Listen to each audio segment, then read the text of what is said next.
तो आज के इस वीडियो में हम सुकन्या समृद्धि योजना के बारे में बात करेंगे। पहले मैं आपको कुछ इंपॉर्टेंट बातें बता देता हूं जिससे आसानी हो आपको समझने में। फॉर एग्जांपल आप ये समझ लो, ये जो योजना है वो एक सरकारी गुल्लक है और आप तभी ये खोल सकते हो जब आपके घर में गर्ल चाइल्ड हो। मतलब अगर आपके घर में बेटी हुई है तो आप ये अकाउंट ओपन करवा सकते हो। अब इस अकाउंट को ओपन करने के लिए आपके घर में जो बच्ची है उसकी एज 1 दिन से 10 साल तक के बीच में होनी चाहिए। अगर 10 साल 1 दिन भी है तो आप इस योजना का लाभ नहीं ले पाएंगे। मतलब यहाँ पर जो एज का क्राइटेरिया है वो मैक्सिमम 10 इयर्स का ही है। ज्यादा से ज्यादा 10 साल की जो बच्चियां हैं उन्हीं का ये खाता खुलेगा, तो उन्हीं लोगों का आप खुलवा सकते हो। अब रही बात सिक्योर की, तो ये बिल्कुल सिक्योर है। इस सरकारी गुल्लक में आप कितना भी पैसा डालोगे तो अकाउंट के तहत भारत सरकार को ही जाएगा, तो ये एकदम सिक्योर है। अब देखो दोस्तों, मैं इसको बार बार सरकारी गुल्लक क्यों कह रहा हूँ, क्योंकि जो इसका रेट ऑफ इंटरेस्ट है ना वो काफी बढ़िया है। यहाँ पे 8.2% का आपको per annum rate of interest देखने को मिलता है। अब यहाँ पे कुछ लोग कहेंगे कि हमें इससे ज्यादा इंटरेस्ट रेट तो mutual fund, SIP, gold bond etcetera etcetera में मिल जाता है। तो देखिए दोस्तों, कहीं ना कहीं ये सब अनसिक्योर इन्वेस्टमेंट है, इसमें हाई रिस्क भी है, तो हाई रेट ऑफ इंटरेस्ट मिल रहा है आपको। ये तो नॉर्मल सी बात है, अगर हाई रिस्क है तो प्रॉफिट भी ज्यादा होगा। बट ये एकदम सिक्योर इन्वेस्टमेंट है। इसका कंपेयर अगर आपको करना है तो एफडी से करिए। ज्यादा से ज्यादा एफडी में 7% तक जाता है रेट ऑफ इंटरेस्ट। अगर आपको देखना है तो पीपीएफ अकाउंट भी देख लीजिए, उसमें भी मैक्सिमम 7.2 के आसपास है। तो ये सब जितने भी सिक्योर इन्वेस्टमेंट है उसमें आप देखोगे ना तो सुकन्या समृद्धि योजना जो है वो बेस्ट है। इसीलिए मैं इसको बार बार सरकारी गुल्लक बोल रहा हूँ। और यहाँ पर पैसा भी आपका कहीं ना कहीं अकाउंट के तहत भारत सरकार को ही जा रहा है, तो 101% ये सेफ है एकदम। अब बात करें इसके टाइम पीरियड की, तो ये 21 साल की स्कीम होने वाली है एज पर गवर्नमेंट, जिसमें आपको 15 साल तक तो पैसा डालना है, फिर अगले 6 साल तक ये पैसा लॉक इन रहेगा। यानी कि आगे के जो 6 साल है उसमें आपको पैसा नहीं डालना है। अब रही बात आप अकाउंट में पैसा कितना डिपॉजिट कर सकते हो, तो मिनिमम अमाउंट है वो है 250 रुपए और मैक्सिमम अमाउंट है वो है 1.5 लाख रुपए पर एनम। यानी कि आप एक साल में कम से कम 250 रुपए जमा करवा सकते हो और ज्यादा से ज्यादा 1.5 लाख रुपए जमा करवा सकते हो। अब देखिए दोस्तों, 15 साल आपने पैसा भरा, 6 साल आपने पैसा नहीं भरा, 15 प्लस होता है 21, यानी आपके 21 ईयर्स कंप्लीट हो जाएंगे। उसके बाद आप ये पैसा विड्रॉल कर सकते हो, यानी कि निकाल सकते हो। पूरा का पूरा ये पैसा निकाल सकते हो, जो आपने प्रिंसिपल अमाउंट भरा है वो भी और जो उस पे रेट ऑफ इंटरेस्ट मिला है वो भी। तो टोटल पैसा आप 21 साल बाद निकाल सकते हो। अब दोस्तों, आप जब पूरा पैसा निकाल लोगे तो इसमें आपको ट्रिपल ई का बेनिफिट भी देखने को मिलता है, यानी कि एक्सेम्प्ट एक्सेम्प्ट एक्सेम्प्ट। अब मैं बता दूं यहाँ पे पहला ई क्या है। देखिए दोस्तों, अगर मैं साल में 10 लाख रुपए कमाता हूं, यानी कि मेरी एनुअल इनकम है वो 10 लाख रुपीज है, उसमें से मैं 1.5 लाख रुपए सुकन्या समृद्धि योजना अकाउंट में डाल देता हूं। बट मेरी यहाँ पे टोटल इनकम थी वो 10 लाख ही थी। अब इस केस में क्या होता है कि हमें है ना सेक्शन 80C के तहत इनकम टैक्स की रिबेट मिल जाएगी। तो मेरी जो सालाना इनकम है वो 8.5 लाख ही होगी, यानी कि अब मुझे 8.5 लाख रुपए के हिसाब से ही टैक्स देना होगा। तो पहला तो ये फायदा हो गया, हमें 1.5 लाख रुपए टैक्स में भी रिबेट मिल जाएगा। तो दूसरा ही यहाँ पर ये है, यानी कि दूसरा फायदा, जो हमारा प्रिंसिपल अमाउंट है, हमने जितने भी पैसे डाले उस पर जो हमको इंटरेस्ट मिला है ब्याज, तो उस पर सरकार की तरफ से कोई चार्जेस नहीं लगेंगे, मतलब कोई टैक्स नहीं लगेगा, टैक्स फ्री पैसा मिलेगा, वो जो इंटरेस्ट का पैसा है वो भी। तो बात करें थर्ड ई की, यानी कि तीसरा फायदा है जो उसकी, तो जितना भी पैसा हमने डिपॉजिट करा है, डाला है और जितना ही रेट ऑफ इंटरेस्ट हमको मिला है, तो ये जो पैसा है जितना भी है, आप अगर 21 साल बाद निकालते हो अपना पैसा और जो भी ब्याज का पैसा, टोटल जितना भी अमाउंट है वो आप निकालते हो, तो उस पर भी कोई टैक्स नहीं लगेगा सरकार की तरफ से। ये पैसा आपको पूरा का पूरा टैक्स फ्री मिलेगा। तो ये जो ट्रिपल ई थे, जो भी मोटे मोटे 3 फायदे थे, वो मैंने आपको बता दिए हैं इस स्कीम के। और यहाँ पर मैं एक बात आपको क्लियर करना चाहूंगा कि मिनिमम ये 2 ही बेटी है आपकी, अगर 2 बच्चियां हैं तो उन्हीं का आप खुलवा सकते हो। अगर आपके घर में तीसरी भी बच्ची है तो आप ये खाते का लाभ नहीं ले पाओगे। लेकिन किसी के वहां पे पहली बेटी हुई, आपने अकाउंट खुलवा दिया, अब दूसरी बार ट्विंस बेबी गर्ल हो गई, तो आप उस केस में दोनों का, यानी कि तीनों का खाता खुलवा सकते हो। जो पहली बेटी हुई थी उसका भी और जो ट्विंस हुई है बेबी गर्ल उनका भी। तो टोटल 3 लोगों का खाता उस केस में खुल सकता है। तो मतलब ओवरऑल आप समझ गए होंगे, अगर आपके घर में 3 बच्चियां हैं और तीनों की डेट ऑफ बर्थ अलग है, तो आप सिर्फ 2 का ही यहाँ पे इस योजना के तहत लाभ उठा सकते हो। 2 लोगों के अकाउंट खुलेंगे। अगर ऐसा है केस जो मैं बता चुका हूं, पहली बेटी हुई है फिर बाद में जुड़वा हो गई है, तो आप तीनों का खाता खुलवा सकते हो। डॉक्यूमेंट की बात करें इस अकाउंट को खोलने की, तो क्या क्या लगने वाले हैं वो भी मैं आपको बता देता हूं।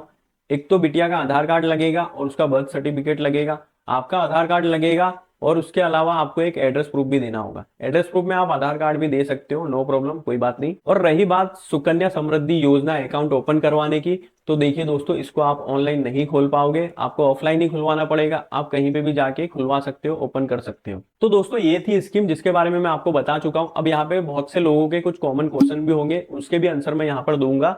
तो इस वीडियो में बने रहे एंड तक, क्योंकि अभी ये वीडियो बाकी है। आधा अधूरा वीडियो देख के अकाउंट ओपन करवाने ना जाए।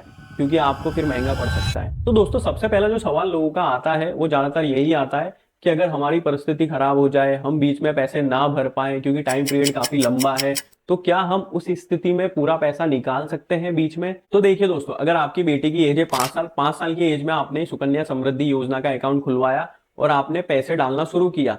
अब जब आपकी बेटी 18 ईयर्स की हो जाएगी, यानी कि 18 साल की हो जाएगी, जब उसके एजुकेशन का या मेरिट का जो खर्चा आएगा, तो उसके तहत आप पैसा यहाँ से निकाल सकते हो। बट यहाँ पे एक अमाउंट की कैपिंग कर दी गई है, तो अमाउंट की कैपिंग है यहाँ पे 50%, यानी कि आपका जितना भी ओवरऑल पैसा होगा उसका आप आधा ही निकाल पाओगे। अगर एग्जाम्पल के लिए देखिए, अगर जैसे 20 लाख रुपए हो चुके हैं तो आप सिर्फ 10 लाख रुपए ही निकाल पाओगे। अब बात रही क्या हम यहाँ से पूरे पैसे नहीं निकाल सकते?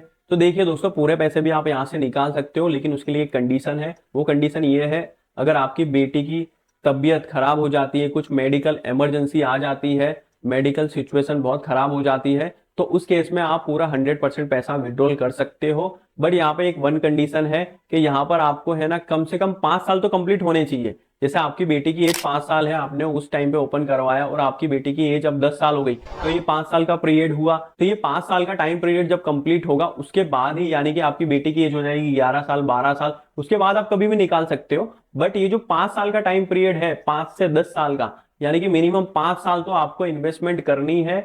आप करोगे तो उसके बीच में आप कुछ भी नहीं निकाल पाओगे। यहाँ पे 5 साल का लॉक इन पीरियड देखने को मिलेगा इसका मतलब। अब बात रही रेट ऑफ इंटरेस्ट की, 8.2% जो अभी प्रेजेंट टाइम में चल रहा है, क्या ये हमेशा यही रहने वाला है? तो ये हमेशा यही नहीं रहेगा, ये ऊपर नीचे होता रहेगा। जब ये स्टार्ट हुई थी स्कीम 2014 में, तब 9.1% का था, अभी घट घट के ये 8.2% पे आ चुका है। आप चार्ट में भी देख सकते हो, यहाँ पर आप देख सकते हो 2014 से 15 के बीच में 9.1% का था। उसके बाद आप यहाँ पर देख सकते हो 2020 से 23 के बीच में 7.6% पे भी चला गया था। ये मतलब कितना डाउन चला गया था। उसके बाद ये 2024 में 25 में प्रेजेंट टाइम में 8.2% का आया है। तो दोस्तों फ्यूचर में कुछ भी हो सकता है, कम भी हो सकता है, ज्यादा भी हो सकता है। अगर सरकार पे कर्जा आ गया तो मे बी और कम हो सकता है, तो वो तो फ्यूचर में ही होगा। बट ये एकदम सिक्योर है, आप टेंशन मत लीजिए, इंडिया आने वाले टाइम में ग्रोथ ही करेगा, तो यहाँ पे इतनी ज्यादा प्रॉब्लम नहीं है। अब एक और सवाल यहाँ पर यह आता है कि 1 से 15 साल तक तो पेरेंट ने पैसा भरा, बरोबर। अब जो आने वाले 6 साल है उसके बीच पेरेंट्स नहीं रहते हैं, गुजर जाते हैं या इस दुनिया में नहीं रहते हैं, भगवान ना करे ऐसा किसी के साथ हो। बट अगर ऐसा होता है तो उस केस में क्या होगा? उस केस में दोस्तों 21 ईयर्स बाद तो वैसे ही जो भी बेबी गर्ल है, जो भी लड़की है, उसको पूरा पैसा दे दिया जाएगा सरकार की तरफ से, जितना भी उसका बनता है। और अगर वो चाहे तो जब वो 18 साल की होगी तब भी वो पैसा 50% विड्रॉल तो कर ही सकती है। अब रही बात, ये टाइम पीरियड बहुत लंबा है, इतने सालों तक पैसा कंटिन्यू भरना थोड़ा मुश्किल होता है। अगर 1-2 साल छूट जाते हैं, स्कीप हो जाते हैं, हर किसी के बुरा वक्त आता है, तो अगर मेरा बुरा वक्त आया और मुझसे 1-2 साल छूट गए तो ये खाते का क्या होगा? तो उस सिचुएशन में ये खाता इनएक्टिव हो जाएगा। अब एक्टिवेट करने के लिए आपको क्या करना पड़ेगा? ये पेमेंट भरना पड़ेगा फिर से। तो आप जैसे आपने जो पहला साल छोड़ा था, दूसरा साल छोड़ा था, आपने पैसा नहीं भरा था, अब आप तीसरे साल में पैसा भरने जाओगे तो मिनिमम अमाउंट जो है 250 रुपए, वो आपको तो भरना ही है। पहले और दूसरे साल का भी प्लस कर आपको भरना पड़ेगा। तो पहले दूसरे साल का 250 प्लस 500, और इस पर पेनल्टी भी लगेगी 50 रुपए की, 100 रुपए की। तो आपको ये एक साथ पैसा भरना पड़ेगा, उसके बाद ही आपका जो अकाउंट है वो एक्टिव होगा, यानी कि चालू होगा। तो ये सब तो ठीक था दोस्तों। यहाँ पर एक नुकसान वाली बात मुझे लगती है जो कि मैं आपसे शेयर करना चाहता हूँ। देखिए जस्ट एग्जाम्पल, मैं हूँ, मेरी एक बेटी है, उसकी एज 1 साल हुई है और मैंने 1 साल पे ही ये अकाउंट ओपन करवा दिया है, ठीक है, सुकन्या समृद्धि योजना वाला। तो ये अकाउंट मैंने ओपन करवाया। अब मैंने 18 साल, जो 1 से 18 साल का टाइम पीरियड है, उसमें तो ऑथोराइज पर्सन मैं हूं, मेरे ही साइन लगेंगे, सिग्नेचर लगेगी, हर जगह ऑथोराइज पर्सन मैं हूं, तो मैं ही हूं जो भी है करता धरता। अभी 18 साल बाद उसी के साइन लगेंगे। वो चाहे तो 18 ईयर्स बाद 50% मनी है वो पूरा विड्रॉल कर सकती है आफ्टर 18 ईयर्स ओल्ड, और वो चाहे तो 21 ईयर के बाद भी पूरा पैसा विड्रॉल कर ही लेगी साइन वगैरह करके। तो हमको पूरा आउट कर दिया जाता है। और इसमें मुझे गलत ये लगता है कि कहीं ना कहीं यंग एज होती है और यंग एज में बहुत सारी गलतियां हो जाती है, तो वो पैसा कहीं गलत चीज में यूज ना हो जाए, क्योंकि वो पैसा पेरेंट्स है, हम तो हमने भरा है वो पैसा, पूरे 15 साल भरा है 1 से 15 साल के बीच में। तो कहीं ना कहीं हमें भी ऑथोराइज, सेकेंड ऑथोराइज बनाना चाहिए था इसमें, बट इन लोगों ने नहीं बनाया, तो कोई बात नहीं। तो ये मैं बताना चाहता था, ये मुझे एक ड्रॉबैक लगता है। तो फाइनली दोस्तों हम एक बार कैलकुलेट कर लेते हैं कि हमें फ्यूचर में कितना पैसा मिलने वाला है, क्योंकि कहीं ना कहीं हर इंसान इतना इन्वेस्ट करता है तो वो कहीं ना कहीं सोचेगा ही कि मैंने इतना पैसा इन्वेस्ट किया है, क्या इंटरेस्ट रेट मिलेगा, तो इतने सालों बाद मुझे कितना अमाउंट मिलेगा।